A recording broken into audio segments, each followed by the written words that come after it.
पारिवारिक कहानी। सुनैना और सुरेखा यह दोनों देवरानी जिठानी थीं।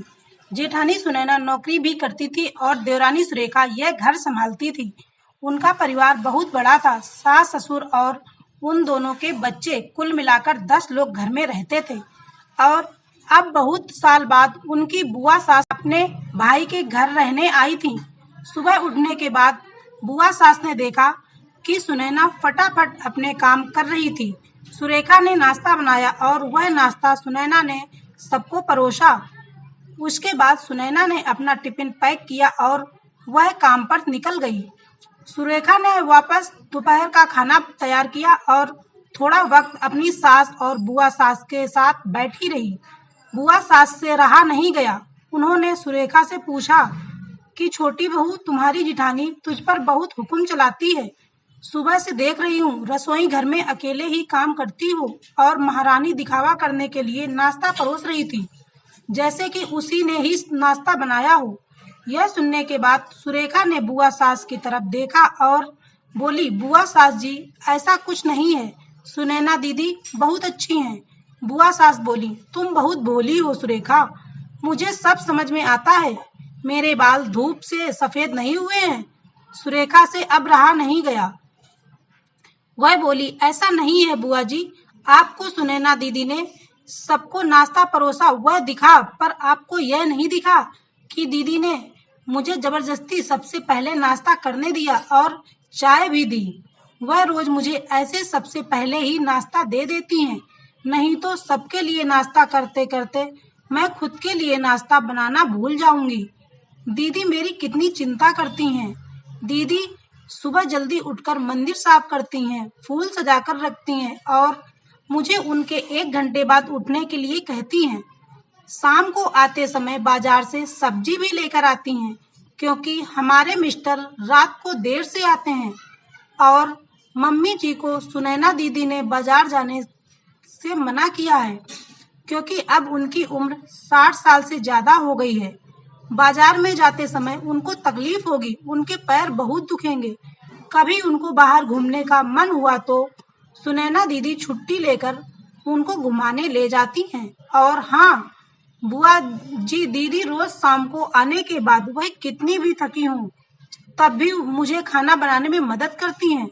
वह मेरी बड़ी जिठानी जरूर हैं, पर मुझे अपनी छोटी बहन ही समझती हैं और मैं उनको अपनी बड़ी बहन समझती हूँ। यह सब सुनकर बुआ सास एकदम चुप हो गई। उनकी चुगली सुरेखा के आगे टिक नहीं पाई। शाम को सुनैना सब्जी की थैली सुरेखा के पास देते हुए बोली, सब्जी के साथ तुम्हारे मनपसंद लेखक की किताब भी है उसमें। यह सुनकर सुरेखा खुश हो गई। सुनैना को थैंक यू बोलकर सब्जी की थैली किचन में रखकर वह अपने रूम में चली गई। उतने में बुआ ने सुनैना को आवाज दी, बड़ी बहू जरा यहाँ आना। वह बोली, सुनैना तू इतनी मेहनत करके पैसे कमाती है और ऐसे फालतू में किताब खरीदी करके मुफ्त का खर्चा करती हो, वह भी अपनी छोटी देवरानी के लिए। वह ऐसे वैसे भी घर में बैठकर करती क्या है? तुम दिन भर मेहनत करती हो और वह घर में आराम करती है। इस पर सुनैना हंसकर बोली, क्या बुआ जी आराम? और सुरेखा, उसे तो कहने पर भी वह आराम नहीं करती। सुबह उठकर बेचारी काम करती रहती है। सबका मनपसंद खाना, मेरे और उसके मिलाकर 4 बच्चों का टिफिन सब वही तो करती है, और तब भी उसके चेहरे पर हमेशा आनंद दिखता है। सुबह की चाय पीने के लिए उसके पास वक्त नहीं रहता। दोपहर को जब बच्चे घर आते हैं तो उनका खाना, होमवर्क सब वही देखती है। इसलिए मुझे बच्चों का टेंशन नहीं है और इसलिए ही मैं ऑफिस में मन लगाकर काम कर पाती हूँ। कुछ दिन पहले ही मुझे प्रमोशन मिला है। इसके अलावा मम्मी जी और पापा जी की दवाइयाँ कभी खत्म हो गई और कभी लाने की हो तो वही ध्यान में रखती है। घर में कोई मेहमान आए तो उनकी मेहमान नवाजी भी वो ही करती है। बुआ जी, घर और बच्चे संभालना छोटी बात नहीं है। इतना सब सुनकर बुआ जी बोलती बंद हो गई। सुनैना कभी कोई शिकायत नहीं करती है, वह सब काम कर लेती है। वह सिर्फ पढ़ना पसंद करती है। फिर मैं मेरी छोटी बहन के लिए इतना नहीं कर सकती। मैं नहीं करूंगी तो फिर कौन करेगा? इतना बोलकर सुनैना अपने रूम में चली गई। यह सब बोलना सुनैना की सास पीछे खड़े होकर सुन रही थी।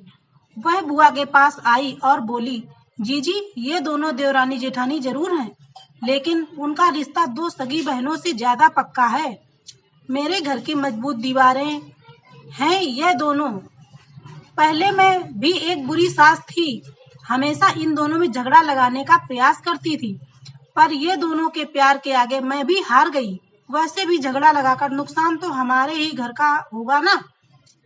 पर यह बात बुआ को समझ में नहीं आई। रुदन करते हुए कमरे से बाहर चली गईं, क्योंकि उन दोनों में झगड़ा लगाने के लिए ही वो यहाँ आई थी। पर सुनैना और सुरेखा, इनके जैसी दो समझदार देवरानी जिठानी के बीच झगड़ा करवाना बहुत मुश्किल था। तो दोस्तों, सुनैना और सुरेखा, इनकी जैसे समझदार देवरानी जिठानी जिस घर में होंगी, उस घर का कोई बुरा नहीं कर सकता। जिस घर में ऐसी बहुएं होंगी, वह घर स्वर्ग बन जाएगा। दोस्तों, देवरानी जिठानी की सुंदर पारिवारिक कहानी आपको कैसी लगी? कमेंट सेक्शन में जरूर बताएं। कहानी पढ़ने के लिए धन्यवाद। ऐसी ही कहानियां पढ़ने के लिए हमारे चैनल को अभी सब्सक्राइब करें। मिलते हैं अगली कहानी में। तब तक के लिए जय हिंद, वंदे मातरम।